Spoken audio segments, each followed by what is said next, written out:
हां, आता problem number 12. Problem number 12 मध्ये पुन्हा एकदा बघा काय दिलंय. In a parallel plate capacitor with air between the plates. Each capacitor has area 6 × 10⁻³ metre square. प्रत्येक प्लेटचा एरिया किती आहे? 6 × 10⁻³ metre square. And separation between plates is 2 millimetre. 2 × 10⁻³ metre. Okay, तर त्याच्यामध्ये फर्स्ट क्वेश्चन आहे की calculate capacitance of the capacitor. सुरुवातीला capacitance काढायचा आहे. If this capacitor is connected to 100 volt supply, म्हणजे बी क्वेश्चन काय बघा, 100 व्होल्ट सप्लायला जोडलेला असेल, what would be the charge on each capacitor. Q calculate करायचं आहे. Okay, after that C question काय आहे, how would charge on the plates be affected, म्हणजे त्या प्लेटवरचा चार्ज कशा प्रकारे चेंज होणार. Okay, if a mica sheet is inserted, mica sheet त्याच्यामध्ये इन्सर्ट केले तर चार्ज कसा चेंज होणार आहे. तर थिकनेस ऑफ मायका शीट किती दिलेला आहे, 2 मिलीमीटर दिलंय. And dielectric constant is given as 6. Okay, so let's have a solution of the first question. So capacity is given by formula A epsilon naught divided by D. So this is the formula for capacity of air capacitor. Air capacitor म्हणजे दोन प्लेटच्या मध्ये air असेल तर आपण हा formula use करतो. So C is equal to H value आहे 6 × 10⁻³ epsilon naught ची value 8.85 × 10⁻12 divided by separation between plate 2 × 10⁻³ So C is equal to 6 divided by 2, that is 3 into 8.85 into 10 to the power 10⁻12. 10⁻³ 10⁻³ cancel. So आता हे 3 ने multiply करायला पाहिजे.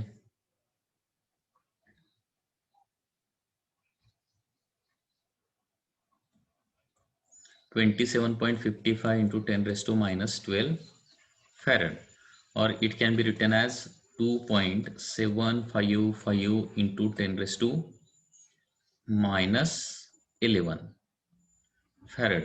Okay, so 27 मधला 10 जो आहे तो बाहेर काढलेला आहे, म्हणजे ते 2.7 होणार. याच्यामध्ये नेक्स्ट क्वेश्चन आता, if the capacitor is connected to 100 volt supply, charge काढायचा आहे. आता चार्जचा फॉर्म्युला आठवतोय ना तुम्हाला, charge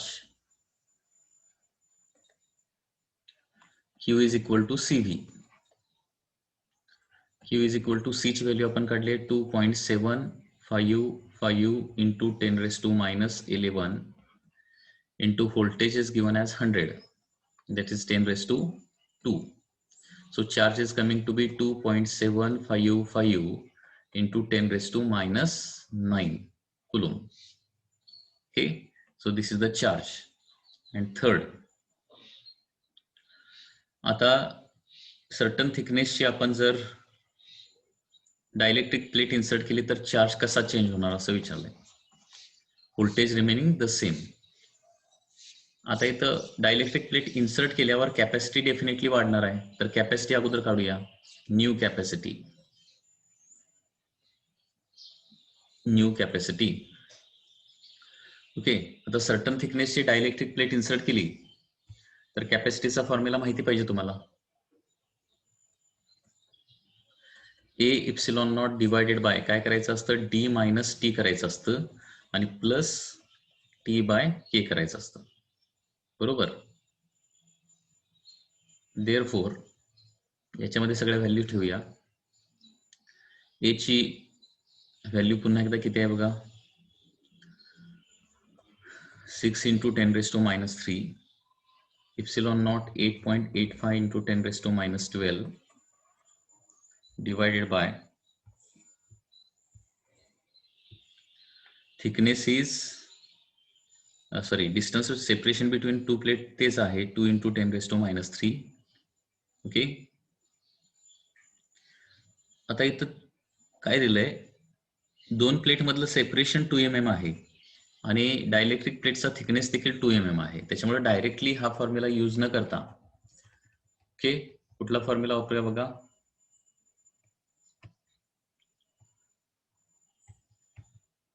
A epsilon not K divided by D असा डायरेक्टली फॉर्म्युला वापरूया.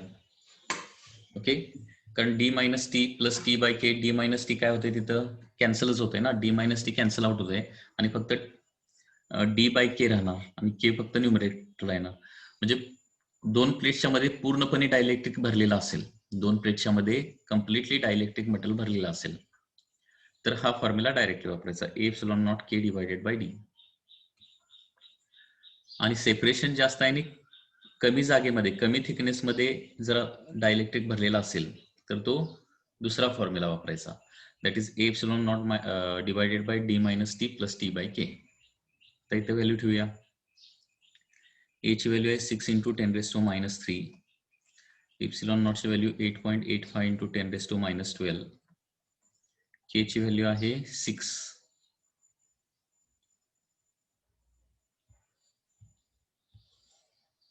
Separation is 2 into 10⁻³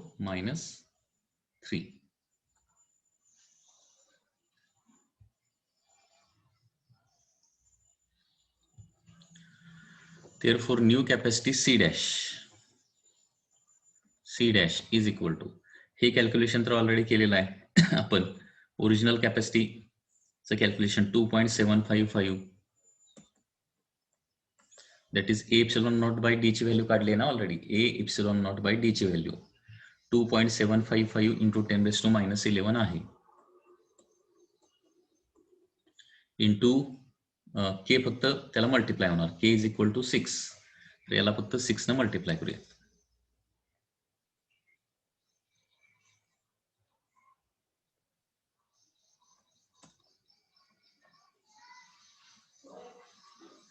Answer is 16.530 into 10⁻11. This is the new capacity. Okay, he Naveen capacity आली. मग नवीन चार्ज काय येणार आहे? Therefore, new charge that is Q dash is equal to C dash into V, कारण तेवढंच voltage apply केलेलं आहे. So Q dash is equal to 16.530 into 10⁻11 into 100. So new charge is 16.530 into 10⁻9 coulomb. That is the new charge. Okay, 16.530 into 10⁻9 coulomb. Original charge किती होता बघा? 2.755 into 10⁻9.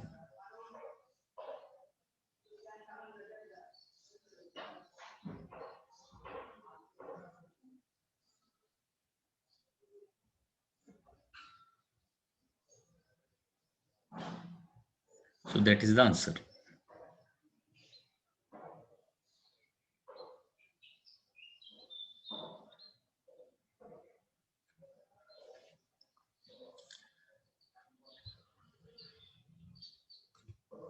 कारण dielectric टाकल्यानंतर काय होणार? कॅपॅसिटी डेफिनेटली वाढणार आहे आणि कॅपॅसिटी 6 टाइम्स होणार. लक्षात येते? Capacity will become 6 times.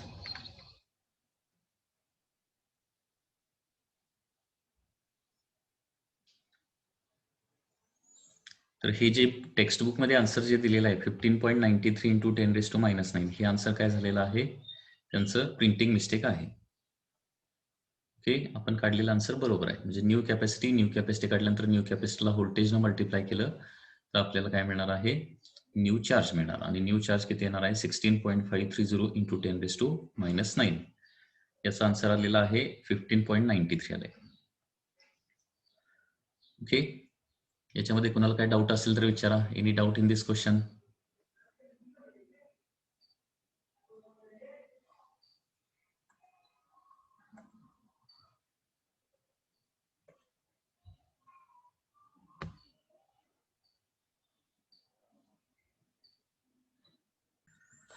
So this is the last question from the textbook. Find the equivalent capacitance between P and Q. आता याच्यामध्ये ऍक्च्युअली दोन प्रॉब्लेम आहेत. Okay, given area of each plate and separation between plates is D. प्रत्येक प्लेटचा area किती आहे? A आहे आणि सेपरेशन बिटवीन प्लेट किती आहे? टोटल सेपरेशन बिटवीन प्लेट आहे डी आणि या पद्धतीने डायलेक्ट्रिक मटेरियल भरलेलं आहे. तर equivalent capacitance between P and Q काढायचं आहे. तर त्याच्यातली फर्स्ट डायग्राम घेऊया आपण. First diagram, this is the first diagram.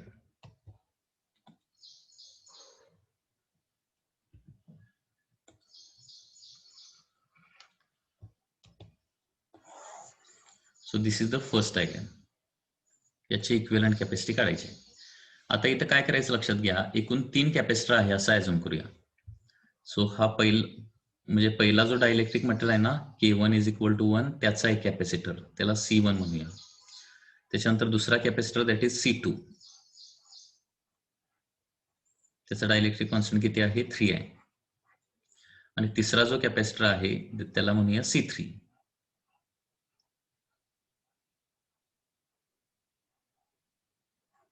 ज्याचा डायलेक्ट्रिक कॉन्स्टंट किती आहे, 6 आहे. बरोबर.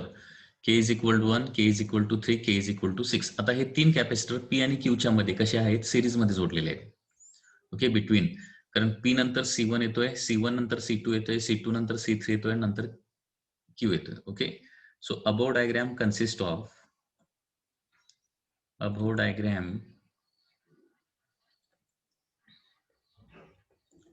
consists of 3 capacitors. 3 capacitors C1, C2, C3 connected in series.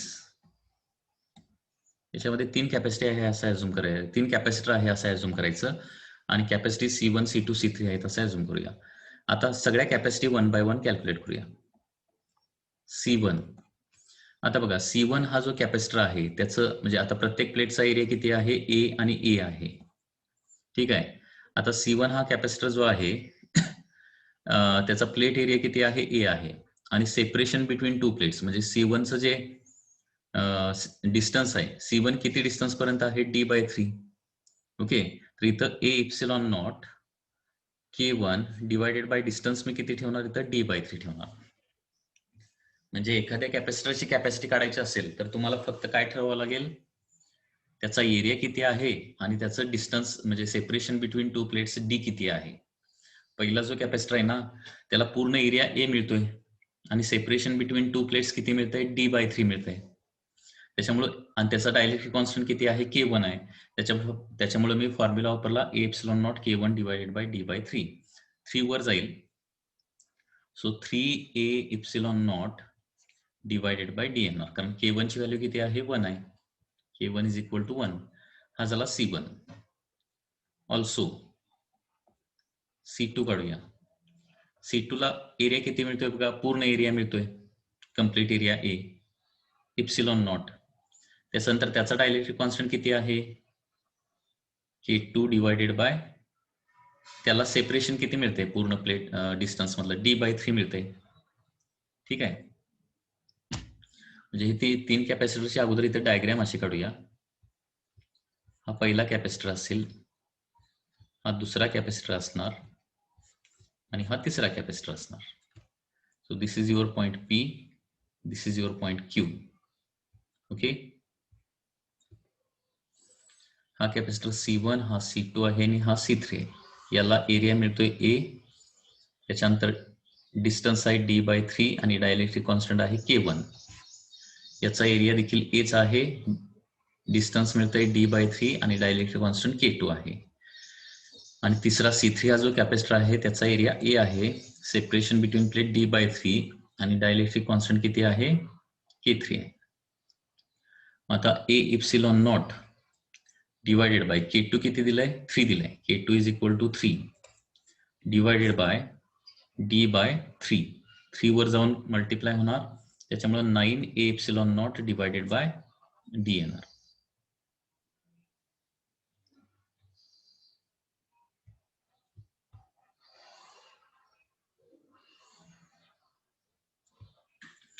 आणि तिसरा कॅपॅसिटर C3 जो आहे ना त्याला देखील एरिया A मिळतोय, इप्सिलॉन नॉट, डायलेक्ट्रिक कॉन्स्टंट आहे K3 डिवायडेड बाय, त्याला किती डिस्टन्स मिळतंय बिटवीन टू प्लेट्स d/3 मिळतंय. जेवढा डिस्टन्स मिळतंय, जेवढा एरिया मिळतोय तेवढा त्या फॉर्म्युल्यामध्ये फक्त प्लेस करायचा आहे. That is a epsilon not, dielectric constant आहे 6 डिवायडेड बाय d/3. 3 वर जाऊन मल्टिप्लाय होणार 18 a epsilon naught by d येणार. आता ही 3 कॅपॅसिटर सिरीज मध्ये आहेत. As capacitors are in series,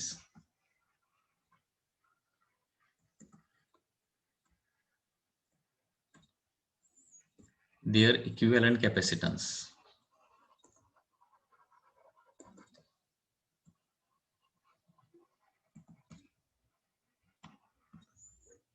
C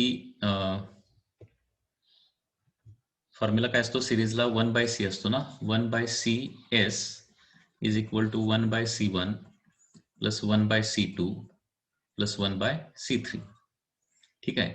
आता तिन्ही मधलं a epsilon not by D काय करूया, कॉमन काढूया. सॉरी, रिव्हर्स रेसिप्रोकल येणार, सॉरी, किंवा अगोदर सगळ्या व्हॅल्यू लिहितो. 1/c1 म्हणजे काय होणार, d divided by 3a epsilon not.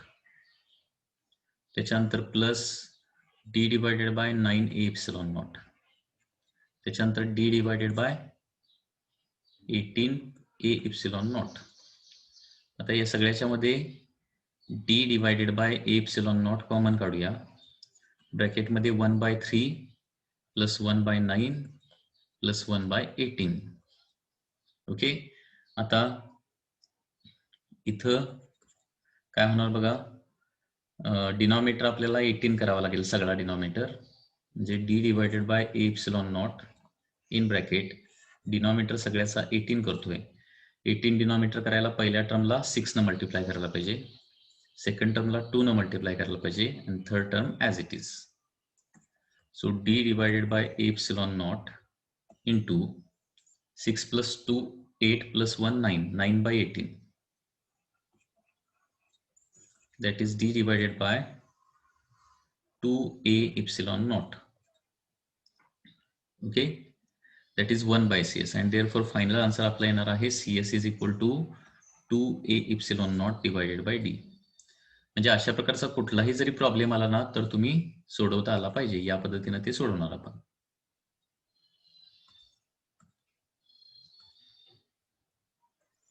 आता सिमिलरली तशी सेकंड डायग्राम आहे.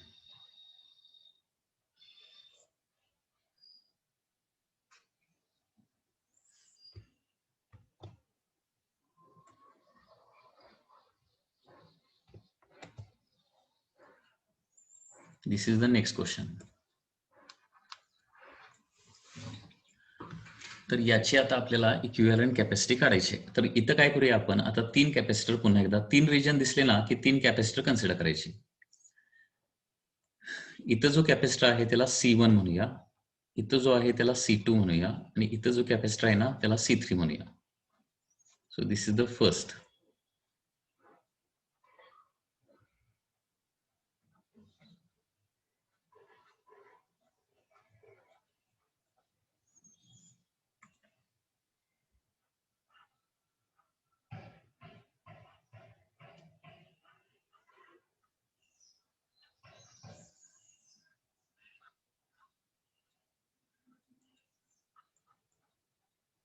आता P आणि Q च्या मध्ये हे कसे जोडलेले आहेत त्याची डायग्राम पण इथं काढावं लागेल. So this is point P. आता बघा C2 C3 जे आहे ना, P पासून Q कडे जायचं आहे आपल्याला. तर P पासून Q कडे जात असताना P to Q, C1 तर P to Q पूर्णच आहे. हा झाला तुमचा C1. कारण C1 ची एक साइड P ला जोडली आहे, C2 आणि C1 ची दुसरी साइड Q ला जोडली आहे, बरोबर आहे ना. C1 ची एक साइड P ला जोडली आहे आणि C1 ची दुसरी साइड जी आहे ना ती Q ला जोडली आहे ना. त्याच्यामुळे C1 मी असं दाखवणार. आणि बघा आता C2 ची एक साइड P ला जोडली आहे, C2 ची दुसरी साइड C3 मधूनच Q ला जाऊ शकते, C3 मधूनच Q ला जाऊ शकते. त्याच्यामुळे याची जी डायग्राम आहे ना ती अशी आहे ना.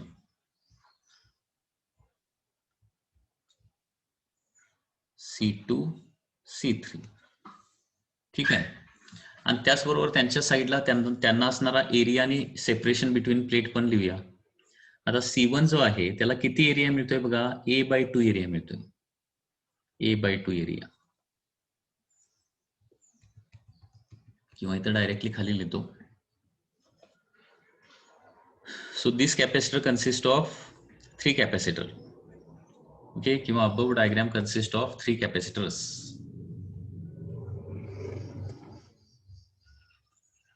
Above diagram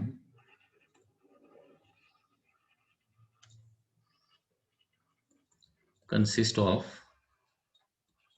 3 capacitors.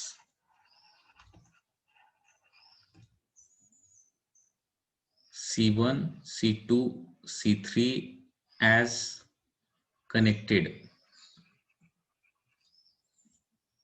C1, C2, C3 connected as shown in figure.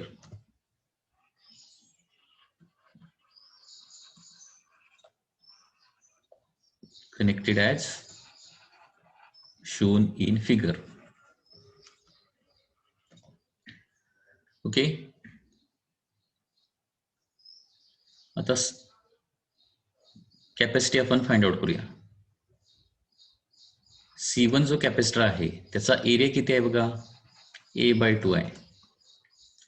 Separation C1 ला किती मिळते, पूर्ण D एवढं सेपरेशन मिळते. आणि डायलेक्ट्रिक कॉन्स्टंट किती आहे त्याचा 4 आहे. Okay, therefore C1 is equal to A/2 epsilon naught, किंवा त्याच्या अगोदर असलेल्या C1 is equal to A1 epsilon not K1 divided by D1 असं लिहितो. A1 म्हणजे त्याला मिळणारा area A/2 into epsilon naught, okay, into dielectric constant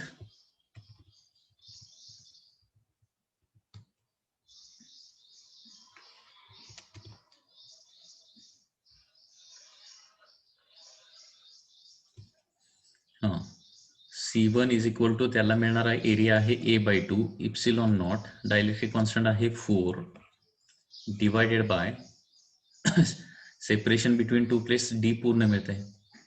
and therefore C1 येणार आहे 2 न 4 ला डिवाइड केलं तर 2A epsilon not divided by D झालं C1. आता C2 ला किती एरिया मिळतोय बघा, एरिया मिळतोय A/2, दिसतंय का डायग्राम मध्ये. C2 चा एरिया आहे A/2 आणि सेपरेशन बिटवीन टू प्लेट्स आहे D/2 आणि डायलेक्ट्रिक कॉन्स्टंट आहे 3. ओके,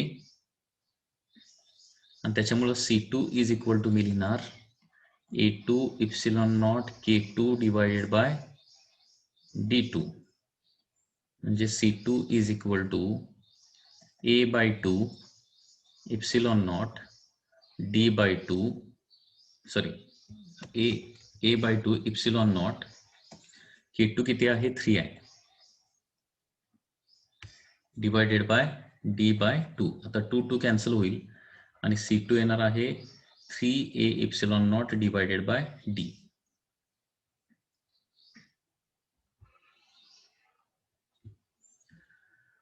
त्याच्यानंतर C3 जो कॅपॅसिटर आहे त्याला एरिया किती आहे बघा A/2, त्याला D किती आहे D/2 आणि डायलेक्ट्रिक कॉन्स्टंट किती आहे 6 आहे. So C3 is equal to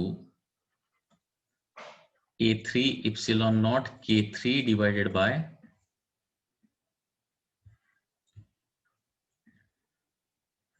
D3. C3 is equal to A3 म्हणजे A/2 इप्सिलॉन नॉट K3 म्हणजे 6 divided by D/2. 2 get cancel. So C3 is equal to 6A epsilon naught divided by D. आता बघा C1, C2, C3 मिळाले. आता याच्यामध्ये equivalent काढायचं असेल तर C2 आणि C3 कसे आहेत सिरीजमध्ये ते अगोदर सोडवावं लागेल आणि मग त्याचं C1 बरोबर पॅरल कॉम्बिनेशन घ्यावं लागणार. Now C2 and C3 are in series. त्याच्यामुळे त्याचं 1/CS इज इक्वल टू काय होणार आहे 1/C2 प्लस 1/C3. त्या दोघांचा इक्विव्हॅलंट अगोदर काढतो. So 1/CS is equal to 1/C2 म्हणजे किती होणार बघा, D divided by 3A epsilon not plus D divided bye 6A epsilon not म्हणजे 1/CS इज इक्वल टू इथं D बाय एप्सिलॉन नॉटला डिनॉमिनेटर जर 6 केला तर न्यूमरेटर म्हणजे न्यूमरेटर डिनॉमिनेटरला 2 न मल्टिप्लाय करायला पाहिजे. 2D प्लस D म्हणजे काय होणार 3D divided by 6A epsilon not म्हणजेच काय होणार आहे CS किती होणार बघा 3 न 6 ला डिवाइड केलं तर 2 राहणार 2A epsilon not divided by D राहणार CS. ओके आता हे CS म्हणजे C2 आणि C3 चा इक्विव्हॅलंट झाला CS. आता CS आणि C1 कसे आहेत पॅरलल आहेत. Okay now C1 and CS are parallel. Okay मग CP चा फॉर्म्युला काय येणार बघा C1 plus CS parallel combination मध्ये असा फॉर्म्युला असतो. आता C1 किती आहे 2 times A epsilon naught by D आणि हे 2 times A epsilon naught by D CS म्हणजे टोटल CP म्हणजे संपूर्ण कॉम्बिनेशनचा इक्विव्हॅलंट कॅपॅसिटन्स होणार 4A epsilon naught by D. So that is your final answer of this question.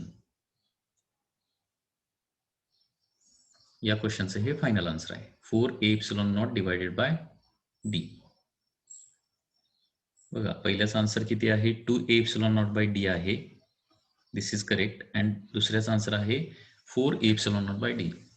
अशा प्रकारे कुठलंही कॅपॅसिटरचं कॉम्बिनेशन आलं तर ते तुम्हाला सोडवता आलं पाहिजे. ओके समजा असं काहीतरी कॉम्बिनेशन दिलं तर ते कसं सोडवणार बघा. समजा असा एक कॅपॅसिटर आहे. ओके त्याच्यानंतर इकडे एक प्लेट आहे इकडे एक प्लेट आहे